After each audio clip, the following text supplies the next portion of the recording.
kemudian berangkat tidak terlambat, membaca doa dengan khusyuk, atau menjaga kebersihan.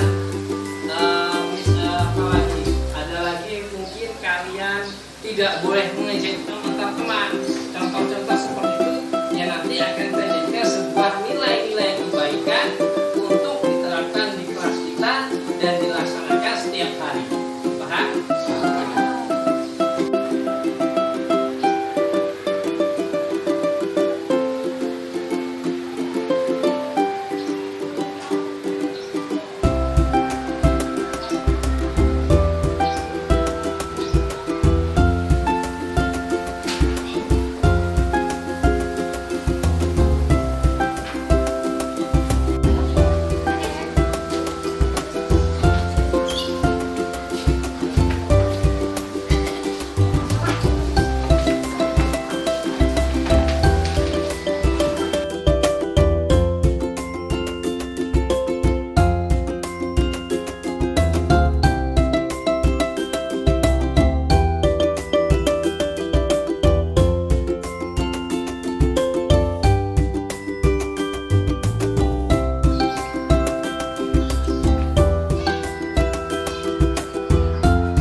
Kami pada pembelajaran 1.4 tentang dimensi budaya positif yang harus kami paparkan atau kami tularkan ke teman-teman kita semuanya, baik di sekolah maupun nanti Bapak Ibu mengeluarkan lagi kepada teman-teman yang lain. Ini tampilan saya pertama. Sebelum kita masuk ke dalam materi tentang budaya positif, ada baiknya kita mengenal tentang paradigma daripada Ki Hajar Dewantara, di mana filosofi pendidikan Ki Hajar Dewantara, pendidikan diartikan sebagai tuntunan dalam hidup tumbuhnya anak-anak, menuntun segala kodrat yang ada pada anak agar mereka dapat mencapai keselamatan, kebahagiaan yang setinggi-tingginya, baik sebagai manusia maupun sebagai anggota masyarakat, di mana Ki Hajar Dewantara ini mengibaratkan kita sebagai petani dan anak-anak murid kita sebagai benih yang akan kita tanam. Atau seorang guru tadi ya sampaikan sebagai petani hanya bisa mengupayakan untuk menjaga tanaman itu tetap tumbuh dengan baik tanpa harus mengubah kodratnya. Intinya apa? Kita hanya bisa mengurusnya aja, Bu, tanpa mengubahnya, hanya memfasilitasinya saja. Nah, dari paradigma ini Bapak Ibu, kita akan masuk ke dalam latar belakang budaya positif, di mana suasana positif sangat mendukung dalam menciptakan pembelajaran yang kondusif. Karena dengan suasana yang positif, murid dan guru akan menemukan satu kondisi pembelajaran yang menyenangkan, sehingga proses pembelajaran akan berjalan tanpa beban, tapi suatu kebutuhan. Budaya positif juga akan membantu menggerakkan moral positif bagi murid, sehingga karakter murid tidak hanya terbentuk dari akademik, intelektualnya saja, tetapi juga dari lingkungan yang ada.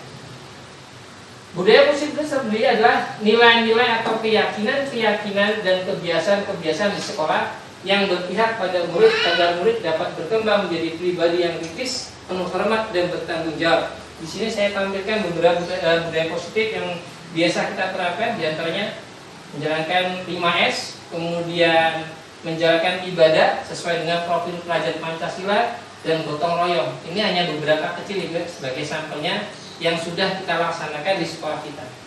Dari budaya positif ini, untuk melakukannya tentunya ada paradigma terokontrol. Jadi untuk membuat sebuah nilai-nilai positif pada suatu sekolah, tentunya ada titik kontrolnya dari kita semuanya, di mana paparan oleh Dr. Mengesser dan choice theory untuk meluruskan beberapa konsepsi tentang makna kontrol, dan ya, ilusi guru mengontrol murid, ilusi bahwa semua pengetahuan positif, efektif dan bermanfaat, Yang ketiga, ilusi bahwa kritik dan membuat orang merasa bersalah dapat menguatkan karakter. Kemudian yang terakhir, ilusi bahwa orang dewasa memiliki hak untuk memaksa.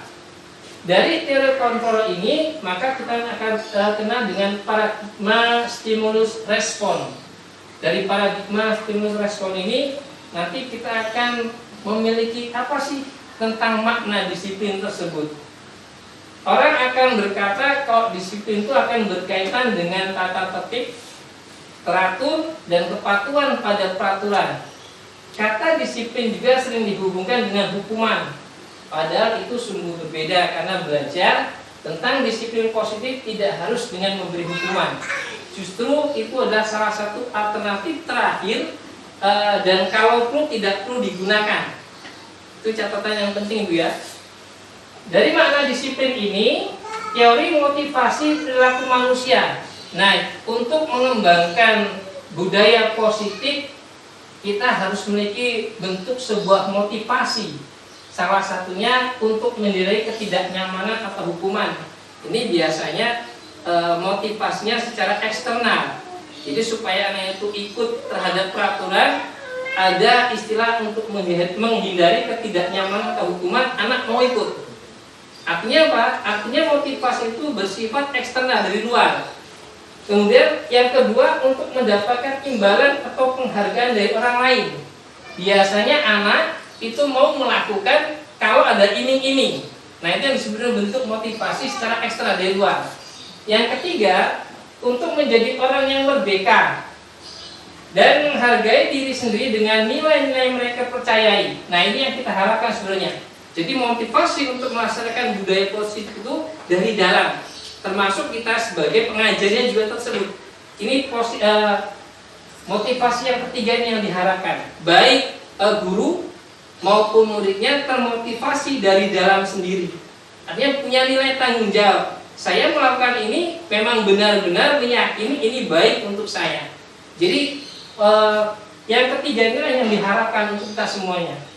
Dari motivasi ini nanti akan muncul disiplin positif, akan melahirkan nilai-nilai kebajikan sesuai dengan profil pelajar Pancasila, diantaranya beriman, bertakwa kepada Tuhan Yang Maha Esa, dan berakhlak mulia, mandiri, bernalar kritis, berkebinekaan global, bergotong royong, dan kreatif. Alhamdulillah dari kelima profil ini di sekolah kita sudah sedikit demi sedikit kita laksanakan, Bapak Ibu, ya.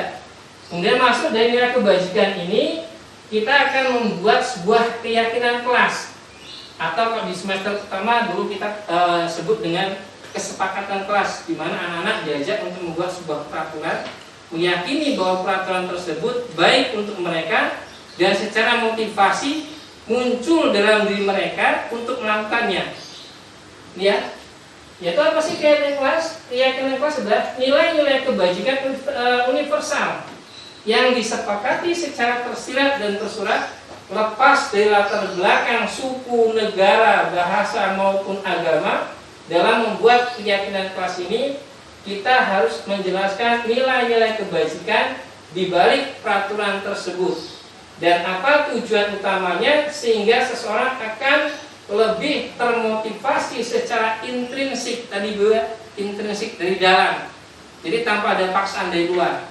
Memang mau melakukan karena meyakini bahwa itu baik untuk mereka dan diri mereka sendiri dalam menjalankan keyakinan kelas tersebut.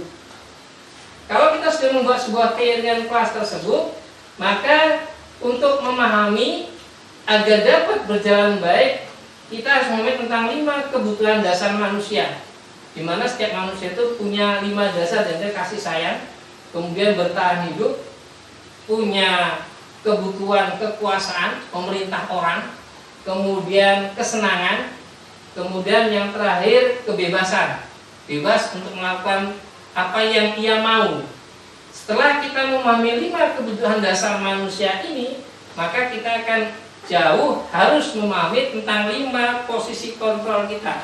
Posisi kita sebagai seorang guru dalam mengupayakan budaya positif itu berjalan dengan baik, baik di kelas maupun di sekolah. Yang pertama ada posisi kontrol menghukum. Yang kedua pembuat merasa bersalah. Yang ketiga posisi kontrol teman. yang keempat pemantau, dan kelima posisi manajer. Apa sih sebenarnya posisi kontrol penghukum? Posisi kontrol penghukum adalah seorang atau guru yang menjalankan posisi penghukum senantiasa mengatakan bahwa sekolah memerlukan sistem atau alat yang dapat lebih menekan murid lebih dalam lagi. Guru-guru yang melakukan posisi penghukum akan berkata, patuhi aturan saya atau awas. Pernah ketemu seperti Ibu? Pernah menyampaikan seperti ini? Nah, kamu selalu salah saja, selalu yang terakhir selesai. Guru seperti ini senantiasa percaya hanya ada satu cara agar pembelajaran bisa berhasil, yaitu dengan cara dia sendiri. Posisi yang kedua itu adalah pembuat merasa bersalah. Pada posisi ini biasanya guru akan bersuara lebih lembut. Pembuat merasa bersalah akan menggunakan keheningan yang membuat orang lain merasa tidak nyaman, bersalah, atau rendah diri. Kata-kata yang keluar dengan lembut akan seperti contoh, ibu sangat kecewa sekali dengan kamu. Beberapa kali bapak harus memberitahu kamu ya. Gimana coba kalau orang tua kamu tahu kamu berbuat seperti ini. Posisi yang ketiga bapak ibu adalah teman. Pada posisi ini tidak akan menyakiti murid, namun akan tetap berupaya mengkontrol murid melalui persuasi, pendekatan. Posisi teman pada guru biasanya bisa negatif atau positif. Positif di sini berupa hubungan baik yang terjadi antara guru dan murid. Guru di posisi teman menggunakan hubungan baik dan humor untuk mempengaruhi seseorang. Mereka akan berkata, ayo bantulah demi bapak ya. Ayo ingat tidak bantuan bapak selama ini, atau ingat nggak bantuan ibu seperti ini. Ini pada posisi teman. Yang keempat adalah posisi pemantau. Pemantau berarti mengawasi. Pada saat kita mengawasi, kita bertanggung jawab atas perilaku orang-orang yang kita awasi. Posisi pemantau berdasarkan pada peraturan-peraturan dan konsekuensi. Dengan menggunakan sanksi atau konsekuensi, kita dapat memisahkan hubungan pribadi kita dengan murid. Sebagai seorang yang menjalankan posisi pemantau, pertanyaan yang akan diajukan adalah peraturan apa? Kemudian apa yang telah kamu lakukan? Sanksi atau konsekuensi apa? Ini pada posisi pemantau Bapak Ibu ya. Yang terakhir, ini posisi kontrol sebagai manajer. Posisi terakhir manajer adalah posisi di mana guru berbuat sesuatu bersama dengan murid, mempersilahkan murid mempertanggungjawabkan perilakunya, mendukung murid agar dapat menemukan solusi atau masalah sendiri. Seseorang manajer telah memiliki keterampilan di posisi teman maupun pemantau. Dengan demikian bisa jadi di waktu-waktu tertentu kembali pada kedua posisi tersebut. Intinya pada posisi manajer inilah yang kita harapkan semua guru memposisikan dirinya sebagai seorang manajer dalam menghadapi masalah yang dihadapi oleh siswa. Nah, dari hasil refleksi 5 kontrol ini Bapak Ibu, kira-kira sebagai refleksi Ibu, Bapak Ibu sudah berada pada posisi yang mana yang lebih sering dialami? Kira-kira apakah sebagai penghukum, atau sebagai pembuat masalah, merasa bersalah, atau posisinya sebagai teman, kontrol, atau sebagai manajer? Sebagai refleksi kita, kira-kira sebagai apa Bu Ida posisinya? Apa sebagai penghukum, atau sebagai teman, atau sebagai manajer, atau bahkan sebagai pembuat rasa bersalah terhadap muridnya? Yang pernah Ibu Ida atau Ibu yang lain mengaktualisasikannya? Yang lebih banyak? Kebanyakannya penghukum. Kamu manusia? Murid-murid siswa di sini kebanyakan kalau nggak kita tekan, mereka itu nggak mau melaksanakan Bu ya? Tanggung jawab apa yang telah kita berikan, apa seperti tugas PR, ya pekerjaan rumah itu mayoritas mereka tidak mengerjakan kalau nggak kita tekan, kita hukum, awas kalau nggak dikerjakan. Tapi intinya semuanya sebagai penghukum di sini Bapak ya. Oh Ibu Yuli tadi agak di tengah-tengah sebagai teman. Tapi sebenarnya pada posisi teman juga ada dampak positif dan negatifnya. Positifnya apa? Kita lebih tampak dekat dengan murid. Tapi dampak negatifnya kadang-kadang seolah-olah kita merasa anak ini nggak menghargai kita, betul nggak? Ya. Nah itu teman. Masih kelas rendah juga. Nah itu ya. Nah pada pembelajaran ini Bapak Ibu sebaiknya diharapkan untuk kedepannya kita pada posisi sebagai manajer. Artinya apa? Kita bisa mengendalikan siswa, kemudian menyelesaikan masalah siswa tersebut dengan menggali masalah-masalah yang ada terjadi pada siswa dan siswa sendiri yang menemukannya untuk masalah tersebut. Nah, pada 5 posisi kontrol ini nanti refleksinya pada segitiga restitusi, Ibu. Di mana segitiga restitusi adalah proses menciptakan kondisi bagi murid untuk memperbaiki kesalahan mereka sehingga mereka dapat kembali ke kelompoknya dengan karakter yang lebih kuat. Maksudnya seperti ini Bapak Ibu, ketika ada seorang anak menghadapi sebuah masalah, kita gali dari masalah tersebut, kenapa bisa terjadi seperti ini. Kita temukan solusinya dari anak itu sendiri. Bapak Ibu bisa melihat praktek segitiga restitusi ini pada laman YouTube saya, bisa dibuka di situ Bu ya, agar jauh lebih jelas. Karena kalau di sini kita agak terbatas dengan waktu. Apa Pak nama YouTube? Nah, segitiga restitusi ini akan memiliki 3 bagian. Yang pertama menstabilkan identitas, kemudian yang kedua itu memvalidasi tindakan yang salah. Biasanya diawali dengan ungkapan padahal kamu bisa melakukan yang lebih buruk dari ini. Kamu pasti punya alasan mengapa melakukan ini. Ini upaya-upaya kita menggali masalah yang terjadi. Kemudian yang ketiga itu menanyakan keyakinan. Biasanya diawali dengan pertanyaan apa yang kita percaya sebagai kelas atau keluarga. Apa nilai umum yang kita telah sepakati. Apa bayangan kita tentang kelas yang ideal? Kamu mau jadi orang yang seperti apa? Artinya apa? Ketika anak melakukan sebuah kesalahan, kita gali dari masalah jawabnya. Nah ini yang terakhir Bapak Ibu ya. Ini pembelajaran yang terakhir. Ini yang bisa saya sampaikan pada praktek aksi nyata kita. Lebih dan kurangnya saya minta maaf. Dan saya ucapkan terima kasih. Wabillahi taufiq wal hidayah. Wassalamualaikum warahmatullahi wabarakatuh. Waalaikumsalam.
bola dunia ya.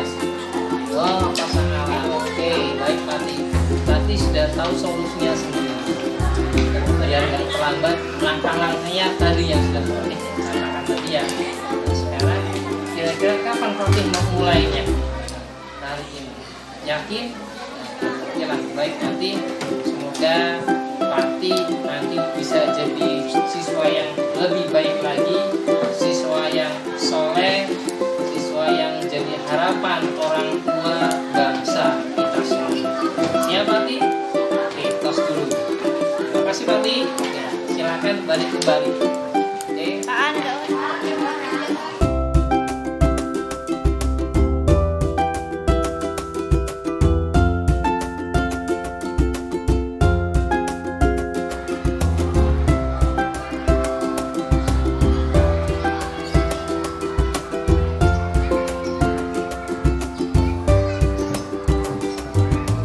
Tahu kenapa Pak panggil di sini?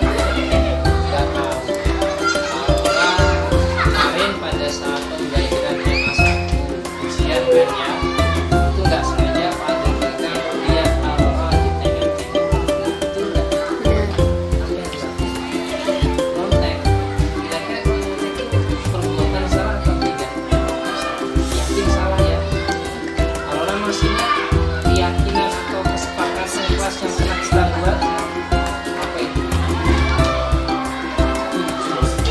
Yakin Pak itu perbuatan yang baik ya?